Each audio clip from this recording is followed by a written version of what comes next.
Good morning, children. Today we are going to start second chapter of Ace with Esther for class 8, that is Pride and Prejudice. This is an extract taken from the famous novel written by a famous writer, Jane Austen, who was born in 1775. She was very famous writer. She enjoyed staging plays with her siblings and writing poems and stories. This particular text is taken from her novel Pride and Prejudice, which was the first of her 6 famous novels which she had completed at the age of 21. You can imagine how much intellectual she was. In this particular novel, she wrote about the relations in neighborhood and community. So, we will study about the happenings, a short happening which was related to a family of Mr. Bennet, Mr. and Mrs. Bennet, in the village Longbourn. They had 5 daughters. The eldest one was Jane Bennet, second one Eliza Bennet, third Mary Bennet, fourth Kitty Bennet, and fifth one was Lydia Bennet. Actually, during those days, people were not so much literate and their thoughts were also very conservative.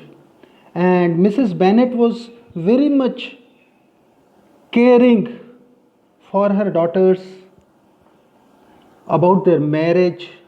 She was very much worried about that.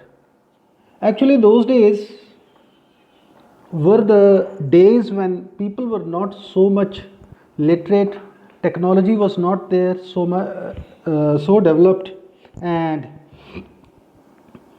mother Mrs. Bennet was worried for finding the suitable match. She was very much in need of finding a rich family for her daughters. So, before starting this comic, I want to tell you this, that in their neighborhood and village Netherfield, there came a family of Charles Bingley who lived there along with his 2 sisters. So they were called by this family for a party. She was very much excited and she sent one of her daughters, the rather eldest daughter, for the party.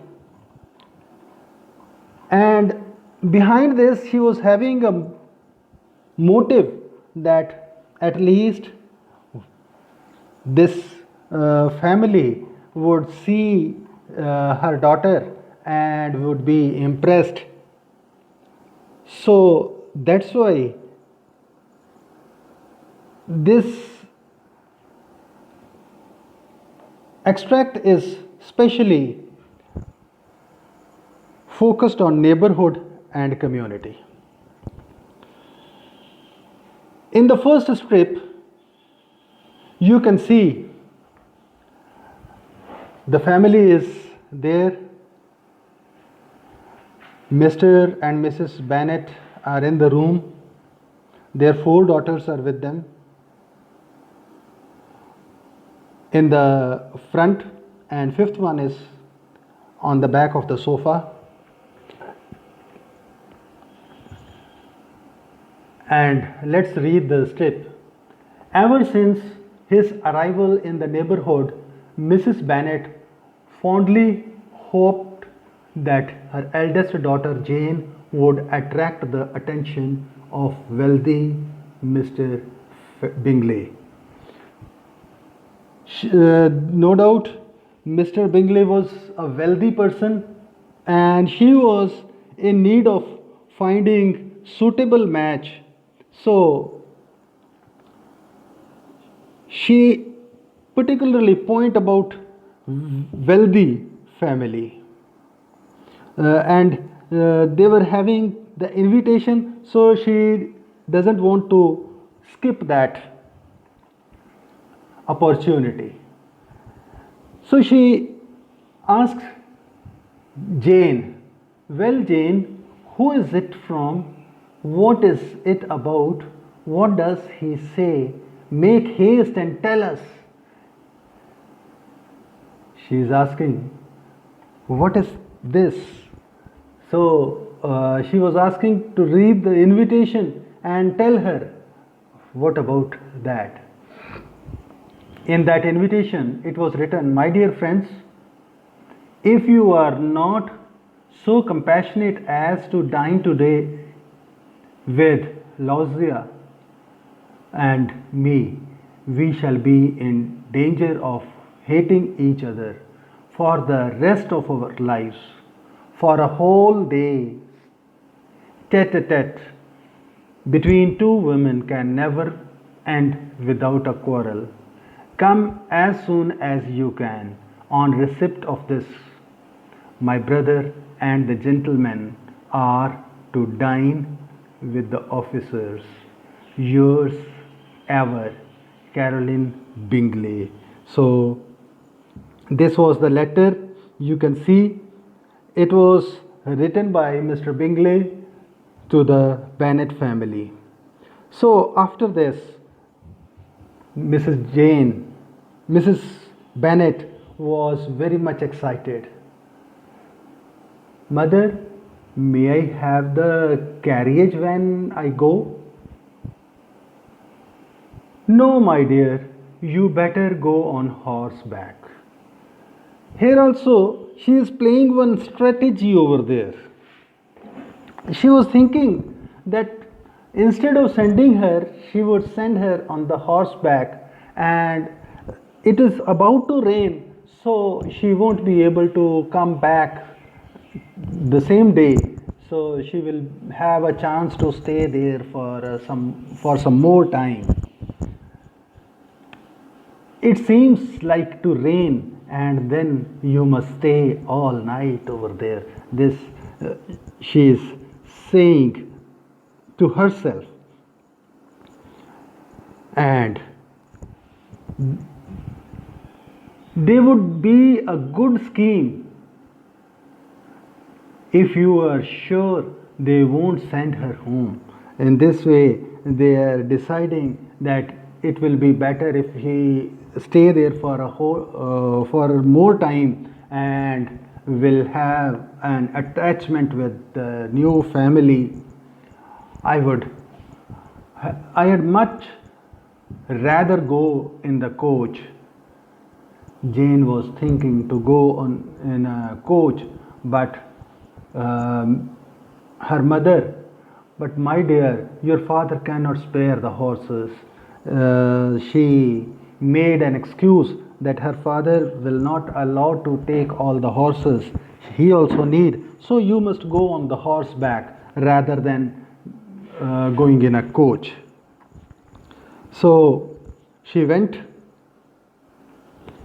A little after Jane left home, it began to rain hard. The rain continued the whole evening without intermission. Jane certainly could not come back. And you can see it was about to rain when she left, and however, it was not more than 3 kilometers or miles, whatever you think. During those days, the miles were the unit for distance. So she, according to her plan, she was thinking about that, and it rained without any intermission, without any interval, without any break. It was raining continuously. Her sisters were uneasy for her, but her mother was delighted that her plan had worked so well. So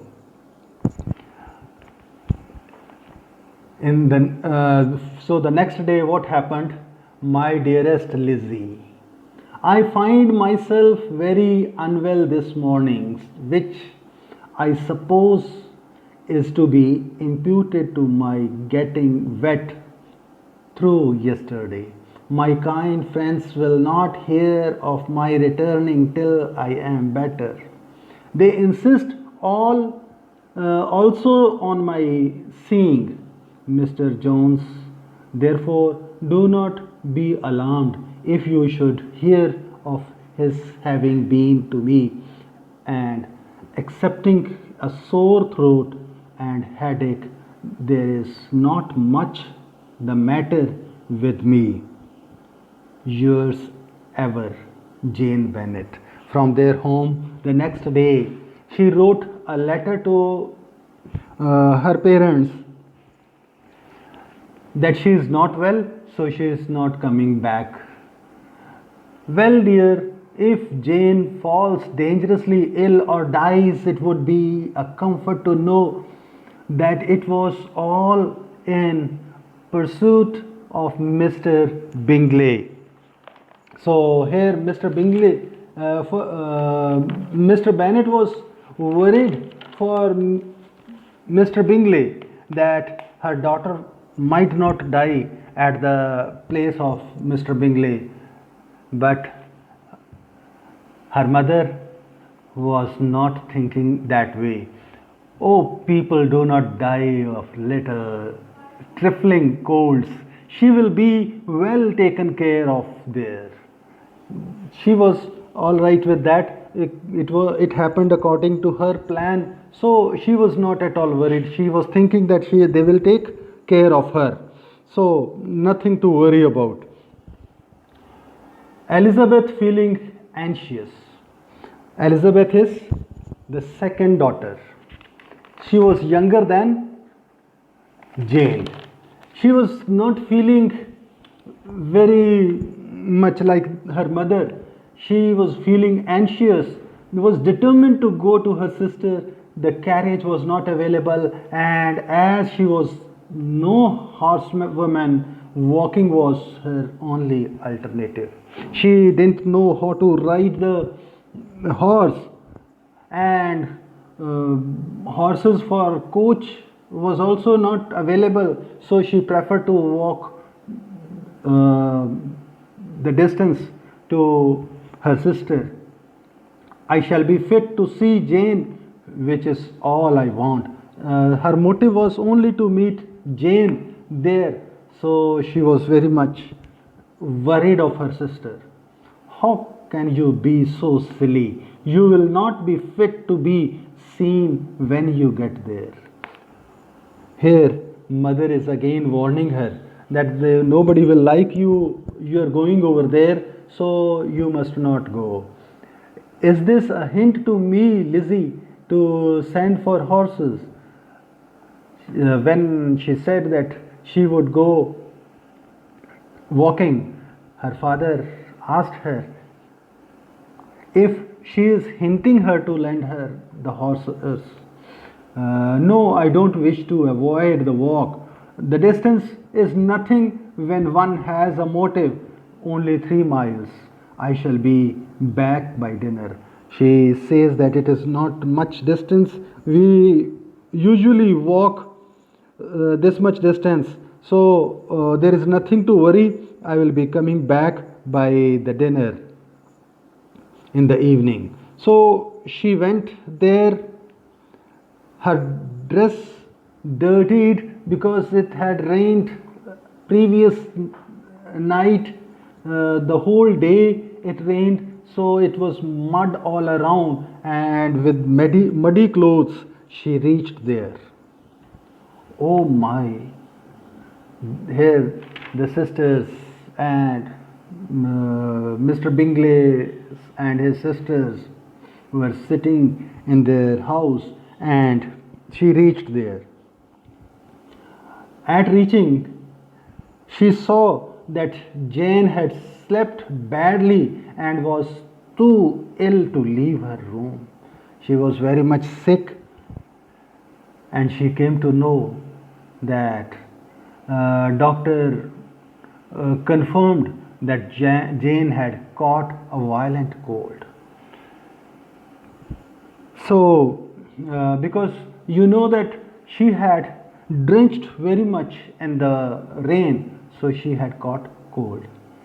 The doctor advised Jane to stay in bed, advice that was followed readily, for Jane's fever had increased and her head ached acutely. Acutely means too much.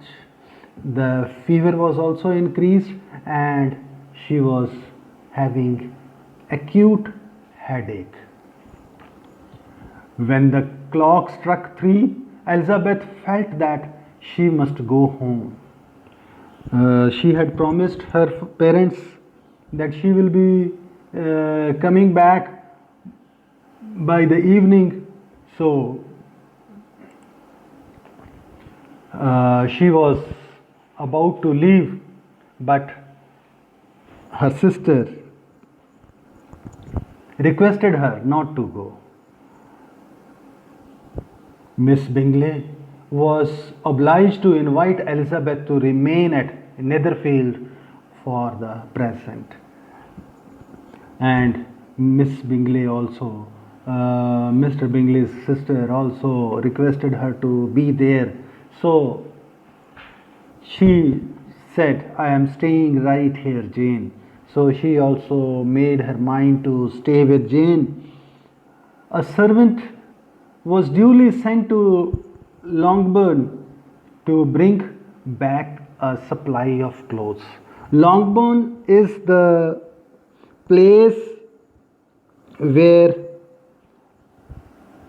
Bennet family used to live, from where Jane had come, and the place where she was lying with cold, that was Netherfield, Mr. Bingley's house.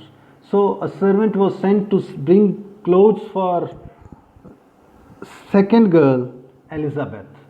When Elizabeth went downstairs to dinner, she was quickly reminded why she disliked Mr. Bingley's sisters.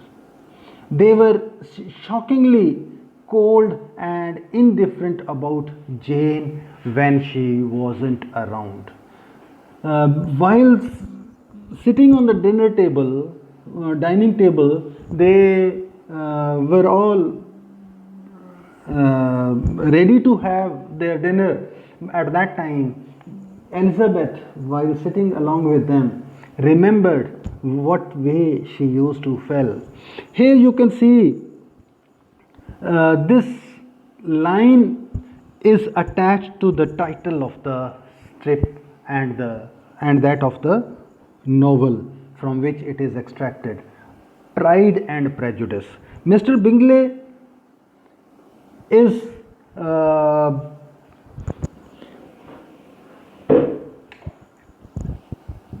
in pride, whereas this girl Elizabeth is making all the decisions herself. She didn't ask anyone, nobody talked to her in any strange manner, but still she is thinking that they dislike her, those sisters dislike her, Mr. Bingley's sisters dislike her. And when Elizabeth went back upstairs, she is very ill mannered, no conversation, no style, no taste, no beauty. Now you can see talking what the conversation between Bingley sisters is there. You can see she didn't say anything, but these are making their comments in her absence that she doesn't want to talk to them. She doesn't have any style, no taste, there is no beauty in her. So they were very much proud of themselves. So in this way, pride and prejudice have come together. She looked almost wild when she came this morning. However, her clothes were dirty. They never take care of that. She was very uncomfortable because her sister was sick. They didn't care for that. But they are talking about the wildness. Her hair was so untidy. Why must she scamper but the country because her sister had cold? You can see they are not worried about her sister, about her sickness, but they have to make some comment. I hope you saw her petticoat 6 inches deep in mud. So these are all the comments they are making. Who can expect that anyone who has traveled through the mud would not be wet, not be drenched in mud? I thought Miss Elizabeth Bennet looked remarkably well when she came into the room this morning. Her dirty petticoat quite escaped my notice. Mr. Bingley says that he actually likes Miss Elizabeth Bennet. She is remarkably well, he says. And he didn't even care about the dirty petticoat. Mr. Darcy, I'm sure you would not wish to see your sister do the same. And he was said not to do same thing what his sisters are doing, and he is also agreeing to it. Certainly not. It shows an abominable sort of conceited independence and indifference to decorum. Abominable means terrible. Terrible sort of conceited independence means having too much pride in oneself. Decorum means propriety conduct, means appropriate conduct, appropriate behavior. So they are having all sort of mixed ideas for her. It shows an affection of her sister that is very pleasing.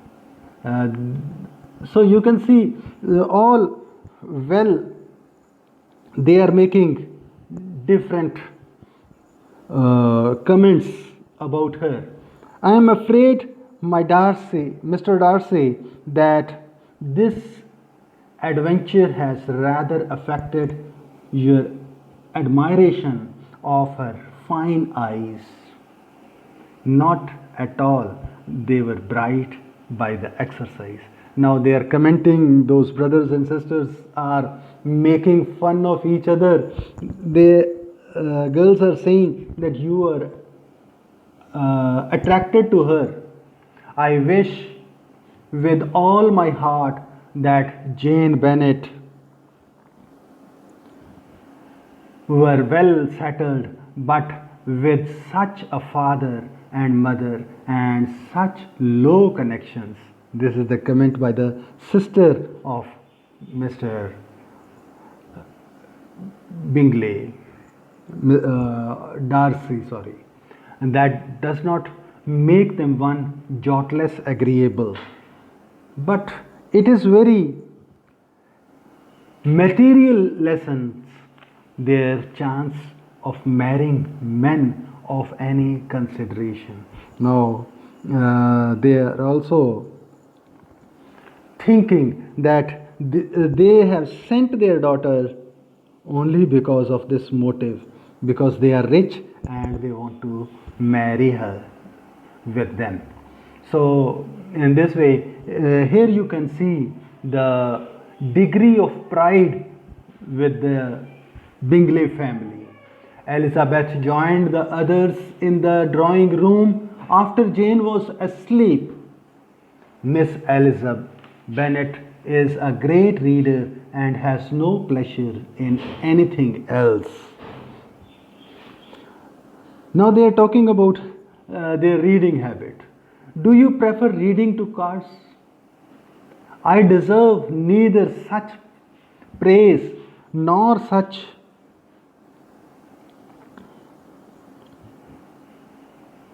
censure. I am not a great reader and I have pleasure in many things. I am sure you have pleasure in nursing your sister. So they are all enjoying fun with each other over here. It has been the work of many generations. They are talking about the library now. You have a delightful library at Pemberley, don't you, Mr. Darcy?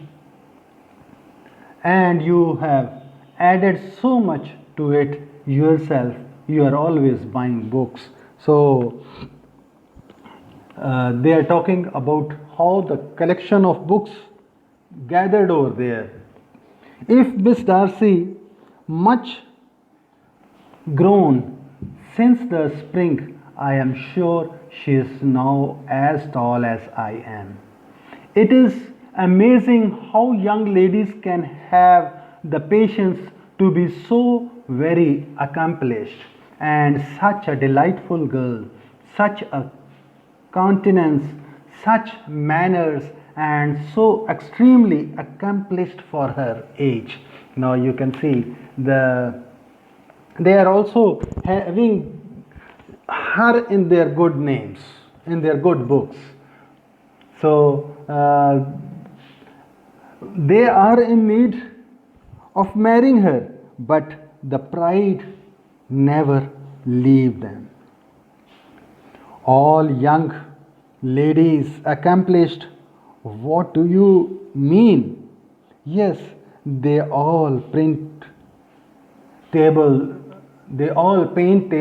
cover screens, and net purses. I do not know anyone who cannot do all this. A woman must have a thorough knowledge of music, singing, drawing, dancing, and modern languages. And beside all this, she must possess a certain something in her air and manner of walking, the tone of her voice, her address and expressions, or the word will be but half deserved. Now, the girls, they are actually not interested that their brother should go with that alliance. So that's why they are commenting in this way. All this she must possess, and to all this she must yet add something more substantial in the improvement of her mind by extensive reading. Now he advocates that she is in reading habit, and in this way she will improve all that. I am no longer surprised at your knowing only 6 accomplished women. I rather wonder at your knowing any. Now, here she is talking about 6 accomplished women. Who are these 6 accomplished women? 5 daughters and their mother. Are you so severe upon your own sex? I never saw such a woman. I never saw such capacity and taste and application of and elegance as you described united. So this is the end of this abridge from Pride and Prejudice by Jane Austen. In this way, we have completed the reading portion of this lesson, the whole story, and I want to make it sure that if you need the explanation in Punjabi or in Hindi, you may comment, make the comment in below, like the video and subscribe the channel if you haven't.